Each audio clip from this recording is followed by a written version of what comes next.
আসসালামু আলাইকুম এভরিওয়ান। গত ১৭ জুলাই শুরু হয়েছে লঙ্কান প্রিমিয়ার লিগের এবারের আসর এবং এবারের এলপিএল এ কিন্তু মোট ৫ জন বাংলাদেশি ক্রিকেটার অংশগ্রহণ করছে। যার মধ্যে গল গ্যালান্সে অংশগ্রহণ করছে ২ জন বাংলাদেশি ক্রিকেটার। যার মধ্যে অলরাউন্ডার মেহেদী হাসান মিরাজ তো রয়েছেই। পাশাপাশি লিটন কুমার দাসের খেলার কথা ছিল কিন্তু তার ইনজুরিতে কপাল খুলেছে নুরুল হাসান সোহানের এবং নুরুল হাসান সোহানের কিন্তু গতকাল আ অভিষেক ঘটেছে ডাম্বুলা সিক্সার্সের বিপক্ষে এবং ১ম ম্যাচেই নুরুল হাসান সোহান খেলতে নেমে ওপেনিং করেছে এবং সচরাচর কিন্তু আমরা তাকে ওপেনিং করতে দেখি না এবং যতটুকু জানা গিয়েছে আ ঠিক ৯ বছর আগে ডোমেস্টিক ক্রিকেটে সে একবার ওপেন করেছিল। আর এই ৯ বছরের ভেতরে তাকে ডোমেস্টিক ক্রিকেটে কখনোই ওপেনিং করতে দেখা যায়নি। এখন নুরুল হাসান সোহানকে কিভাবে আ গল-গ্যালান্স ওপেনিং করিয়েছে তারাই ভালো জানে। তবে সে সেটার প্রতিদান দিয়েছে। ওপেনিং এ নেমে সে ১৩ বলে ২৯ রানের একটা বিধ্বংসী ইনিংস খেলেছে। যদিও খুব বেশি বড় করতে পারেনি তবে খুবই ইমপ্যাক্টফুল এবং একটা দুর্দান্ত ইনিংস ছিল যেখানে তার ৫-৪ এবং ১ ছক্কায় ২২৩ স্ট্রাইক রেটে সে ব্যাট করেছে। অন্যদিকে মেহেদী হাসান মিরাজ যে মোট ৪ টি ম্যাচে সুযোগ পেয়েছে ৬ ম্যাচের মধ্যে সবগুলো ম্যাচেই সে ফ্লপ করেছে। একটা ম্যাচেও ভালো পারফর্ম করতে পারেনি। তাকে বারবার সুযোগ দেওয়া হয়েছে তার বাজে ব্যাটিং পারফরম্যান্স এর পরেও কিন্তু সে সেটার প্রতিদান দিতে পারেনি।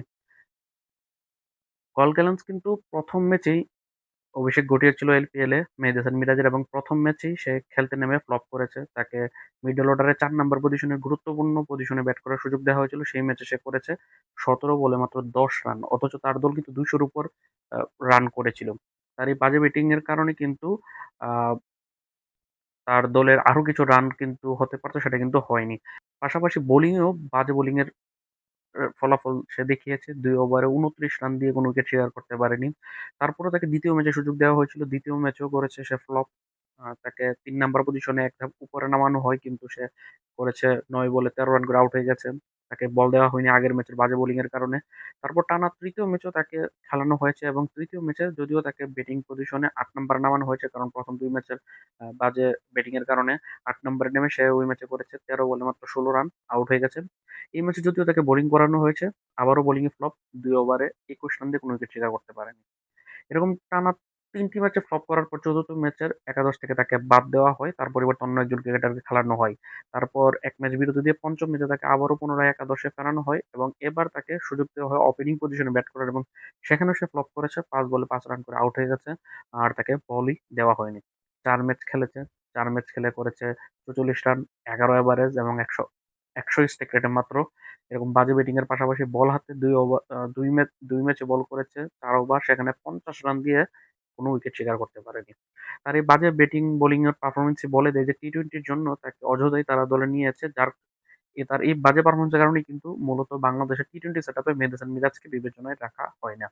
অন্যদিকে মেহেদী হাসান মিরাজকে বসিয়েই গতকাল ২৬ জুলাইয়ের যে ম্যাচটি ছিল তাদের আ গলের ৬ নাম্বার ম্যাচ, সেই ম্যাচে নুরুল হাসান সোহানকে খেলানো হয় মিরাজের পরিবর্তে এবং সোহান ওপেনিং এ নেমে দুর্দান্ত পারফর্ম করেছে। ১৩ বলে ২৯ রান করেছে যেটা শুরুতে বলছিলাম। ৫-৪ ১ ছক্কায় ২২৩ স্ট্রাইক রেটে ব্যাট করেছে।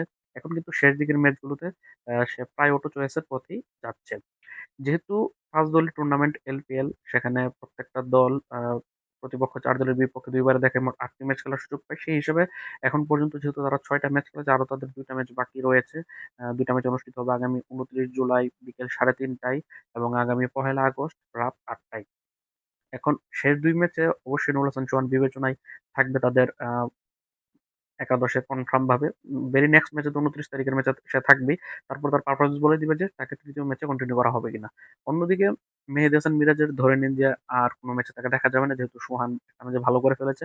আবার অন্যদিকে মেহেদী হাসান মিরাজ যেহেতু বাংলাদেশের অস্ট্রেলিয়ার বিপক্ষে টেস্ট স্কোয়াডের সে রয়েছে এবং টেস্টে সে ভাইস ক্যাপ্টেন। সেই হিসেবে মেহেদী হাসান মিরাজকে ৩০ জুলাইয়ের আগেই দেশে ফিরে আসতে হবে। কারণ বাংলাদেশ দল ১ আগস্ট অস্ট্রেলিয়ার বিমান ধরবে। যার কারণে অলরেডি কিন্তু কলম্বো ক্যাপসের হয়ে খেলা পেসার হাসান মাহমুদ দেশে ফিরে এসেছে। তার পরিবর্তে রিপন মন্ডল আ গিয়ে যাচ্ছে লঙ্কাতে। সেই হিসাবে হয়তোবা মেহেদী হাসান মিরাজকে আজ বা আগামীকালকের মধ্যে চলে আসতে হতে পারে। সেই হিসাবে ২৯ জুলাইয়ের ম্যাচে সে এভেইলেবল থাকবে কিনা সেটাও কিন্তু দেখার বিষয়। এখন পর্যন্ত যেহেতু মিরাজের জন্য তো প্রায় টুর্নামেন্ট শেষের দিকেই, সে যদি আরো ম্যাচ খেলার সুযোগও পায়, মানে যদি বিসিবি তাকে আরো এলাও করে ১-২ ম্যাচ, সেই হিসাবে কিন্তু সে একাদশে থাকবেন না। কারণ সোহান তার জায়গায় বেটার পারফরম্যান্স করেছেন। আর বলতে গেলে মিরাজের এবারে এলপিএল এর মিশন শেষ। অন্যদিকে সোহানের তো ভালো সুযোগ রয়েছে, কারণ বাংলাদেশ অস্ট্রেলিয়ার মধ্যকার টেস্ট সিরিজের স্কোয়াডে সোহান নেই, সেই হিসেবে বাকি টুর্নামেন্ট পুরোটাই খেলতে পারবে এবং তার দল গল গ্যালান্স একটা ভালো পজিশনে রয়েছে। এখন পর্যন্ত 6 ম্যাচে 4 জয়ে 2 পরাজয়ে 8 পয়েন্ট নিয়ে পয়েন্ট টেবিলের শীর্ষে রয়েছে 1 নম্বরে। এখন তাদের হাতে থাকা 2 ম্যাচের একটাতে জয়লাভ করলে কনফার্ম তারা উঠে যাবে। আর যদি কোনোটা নাও জিতে তাও তাদের প্লে অফে ওঠার সম্ভাবনা রয়েছে। তবে যদি 2 ম্যাচের একটা জিতে যায় সেক্ষেত্রে কিন্তু তাদের টপ 2 তে থেকে ফার্স্ট কোয়ালিফায়ার ম্যাচ খেলার একটা সুযোগ থাকবে। সেক্ষেত্রে কিন্তু যদি প্লে অফে কোয়ালিফাই করতে পারে সেক্ষেত্রে সোহানের কিন্তু ম্যাচের আরো বেশি ম্যাচ খেলার সম্ভাবনাটা বেড়ে যাবে। তো হচ্ছে সবশেষ আপডেট নুরুল হাসান চৌহান এবং মেহেদী হাসান মিরাজের লঙ্কা প্রিমিয়ার লিগে পারফরমেন্সের অবস্থান। পরবর্তী ভিডিওতে জাফনা কিংসের হয়ে খেলা সাকিব আল হাসান এবং তাহিদ হৃদয়ের পারফরমেন্স নিয়ে কথা বলবো। তখন পর্যন্ত ভালো থাকুন, সুস্থ থাকুন, মাজহারুল ইসলাম অনিক চ্যানেলের পাশে থাকুন। আল্লাহ হাফেজ।